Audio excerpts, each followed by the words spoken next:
আজ যে গল্পটা বলবো সেটা সাধারণ নয়। এটা রামপ্রসাদ নামে এক মহাপুরুষের, এক অদ্ভুত পূর্ণিমার রাতের আর এক ভয়ঙ্কর সত্য, যাকে বলে ভূত। শিবনিবাস গ্রামে নদীর ধারে রাত নেমেছে ধীরে ধীরে। ছায়াগুলো লম্বা হতে হতে হঠাৎ অচেনা হয়ে উঠছে। সেই গ্রামে বাস করত মাতৃসাধক রামপ্রসাদ। মা রে, তোর নাম নিয়ে গান শুরু করি। আমার কালো মা, তোরা চলে রাখিস আমার প্রাণ। হঠাৎ ঘরের ভেতর দমকা হাওয়া ছুটে এলো। গান মাঝপথে হঠাৎ থেমে গেল, যেন কেউ চুষে নিল সুরটা। কে আছে ওখানে? কে শ্বাস নিচ্ছে এভাবে? রামপ্রসাদ এবার ঘর থেকে বেরোলো। সে বাইরে বেরিয়ে দেখে কুয়াশা ঘন হতে লাগল, যেন কুয়াশা নয়, কেউ শ্বাস নিচ্ছে।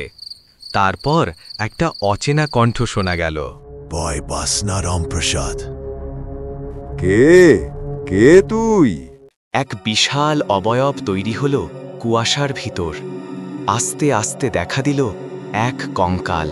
আমি ভূতু, মানুষকে ক্ষতি করি না, দুষ্ট আত্মাদের ভয় দেখাই। তুই আমার গান শুনতে এলে? তোর গানে কালিমায়ের শক্তি আছে, তাই এলাম। ঠিক তখনই দূরে অদ্ভুত কান্না শোনা গেল।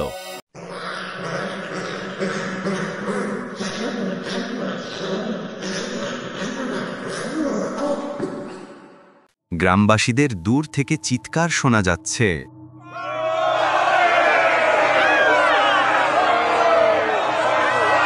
এ কি আবার শুরু হলো? ঠিক তখনই একটা অদ্ভুত কণ্ঠ শোনা গেল। এই গ্রাম আমার। এই ভয়ঙ্কর গন্ধ আমি আগেও পেয়েছি। 10 বছর আগেও ঠিক এমনই ছিল। সে ফিরে এসেছে প্রতিশোধ নিতে। শুনেছি সেই রাতে প্রথম শিকার নেবে। রামপ্রসাদ, তুই ছাড়া কেউ তাকে থামাতে পারবে না। আমি তো সাধারণ মানুষ। তোর গান কালিমায়ের আগুন, সেটা যথেষ্ট। কালো নোংরা এক ছায়া গ্রাম জুড়ে ছুটে বেড়াচ্ছে। চোখ দুটো লাল আর মুখটা ছিন্ন। একটার পর একটা প্রাণ নিব, কেউ থামাতে পারবে না। সারা গ্রাম নিস্তব্ধ। সবাই ঘরের জানলা দরজা দিয়ে চুপ করে বসে আছে। দুই বন্ধু রমেন আর প্রবীর বসে আছে। প্রবীর বলে উঠল, দেখেছো, ছায়াটা আমার উঠোন পেরিয়ে গেল। আমার গা ঠান্ডা হয়ে গেছে, শ্বাস নিতে পারছি না। গ্রামটা আতঙ্কে ভরে উঠল। দরজা জানালা বন্ধ করে চুপ করে বসে আছে, কিন্তু যে ছায়া ঘুরছে সে দরজা দিয়ে আসে না। আমি চুপচাপ থাকতে পারি না। মা কালী আমাকে ডাকছেন। জানিস তো, তুই সামনে গেলে বিপদ হবে। যদি আমি না দাঁড়াই, কে দাঁড়াবে? রামপ্রসাদের কণ্ঠে ভয় নেই, শুধু বিশ্বাস। তোদের ভয় আমি খাই। এই গ্রাম আমার খেলার মাঠ। মাগো, ওটা দেওয়াল ভেদ করে ঢুকে গেল। দুষ্ট আত্মা আর সাধারণ ছায়া নয়, তার শক্তি বাড়ছে, যেন কেউ তাকে খাওয়াচ্ছে। দূরে মন্দির থেকে ঘণ্টা বাজে, নিজের থেকেই।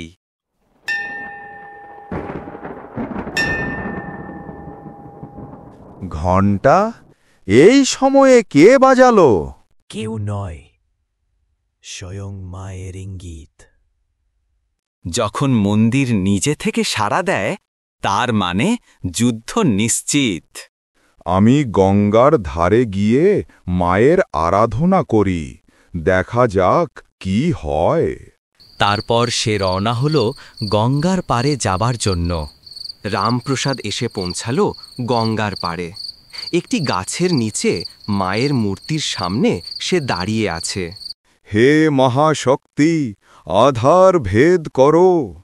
মন্ত্রের কণ্ঠে বাতাস ভারী হতে লাগল। কোনো এক শক্তি নেমে এলো, দুষ্ট আত্মা থমকে গেল। থামা এই মন্ত্র, আমার গা পুড়ে যাচ্ছে। প্রথমবার অদৃশ্য যুদ্ধে লেগে গেল দুই সত্তা, একজন অন্ধকারের তারণকারী। ভয়ানক আত্মা এখন প্রকট হল গঙ্গার পাড়ে। হা হা হা, তুই কি ভাবছিস আমি একা? আজ রাতে আরেকটা দরজা খুলে যাবে। কোন দরজা? মৃতদের দরজা, যেখানে আটকে থাকা আত্মারা আছে। যদি সেই দরজা খোলে, পুরো গ্রাম ভরে যাবে আত্মায়। না, এ গ্রাম আমার মা বাবা সবার ঘর। আমি তোকে থামাবই। এইবার একটা প্রাণ নেবই। এটা বলে অশুভ শক্তি রওনা দিল গ্রামের দিকে। ওদিকে দেখ, ও প্রবীরের ঘরের দিকে যাচ্ছে। না, ওকে থামাতে হবে এখনই। এ রাত এখন আর শুধু রাত নয়, এটা যুদ্ধের রাত। ওই দেখো, জানালার সামনে ছায়া দাঁড়ানো।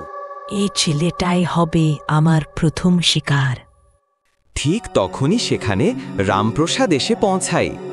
অশুভ আত্মাটা জানালার ফাঁক দিয়ে ভেতরে ঢুকে পড়ছিল।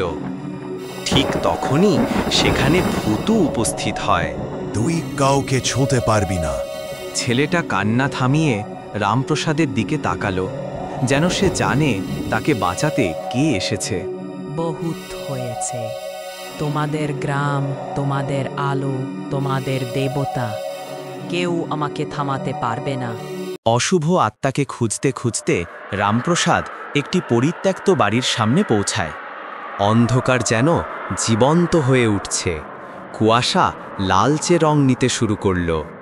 এই লাল কুয়াশা আগে কখনো দেখিনি।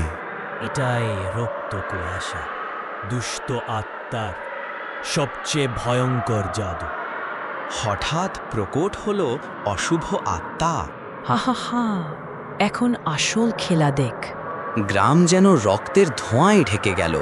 আমার চোখ জ্বলছে। এই লাল কুয়াশা কি? কেউ বাইরে যাস না, কুয়াশা শরীর খেয়ে ফেলবে। রক্ত কুয়াশায় মানুষ একে একে শ্বাস নিতে পারছিল না। আমি মায়ের আরাধনা করি, তাহলে হয়তো এই কুয়াশা শেষ হবে। তুই মায়ের আরাধনা শুরু কর, আমি ওকে আটকে রাখছি। হে দুর্গতি নাশিনী, আধার মোচন করো। থাম, আমি তোর মন্ত্র সহ করতে পারছি না। হঠাৎ করে একটা নীল আলো রামপ্রসাদের চারপাশে ঢাল তৈরি করল। মা, তুমি কি এসেছো? তুই মন্ত্র পড়তে থাক, মায়ের শক্তি নেমে আসছে। হে কালো রূপা, দহন করো অন্ধকার। রামপ্রসাদের গলার শক্তি যেন দ্বিগুণ হয়ে গেল। না, এমন শক্তি তো মানুষের গলায় হওয়া অসম্ভব। কারণ এটা মানুষের গলা নয়, এটা মায়ের শক্তির সুর। না, আমাকে কেউ পরাজিত করতে পারে না। এ লড়াই শেষ নয়, এটা শুধু শুরু। না, আমার শক্তি কমে যাচ্ছে কেন?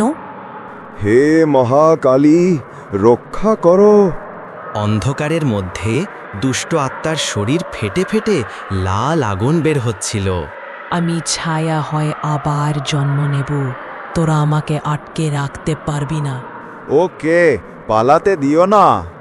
অশুভ শক্তি মাঝ আকাশে অদৃশ্য হয়ে গেল। রক্ত কুয়াশা সরে গেছে, কিন্তু রাত এখনো বেঁচে আছে। দুষ্ট আত্মা ছায়ায় ফিরে লুকিয়েছে, শক্তি জড়ো করছে নতুন হামলার জন্য। রামপ্রসাদের মন্ত্রের শক্তি আর ভূতের নীল আলো শুধু প্রথম যুদ্ধে জিতেছে। এবার শুরু হতে যাচ্ছে সেই লড়াই, যেখানে আলো আর অন্ধকার প্রথমবার সত্যিকারের মুখোমুখি হবে।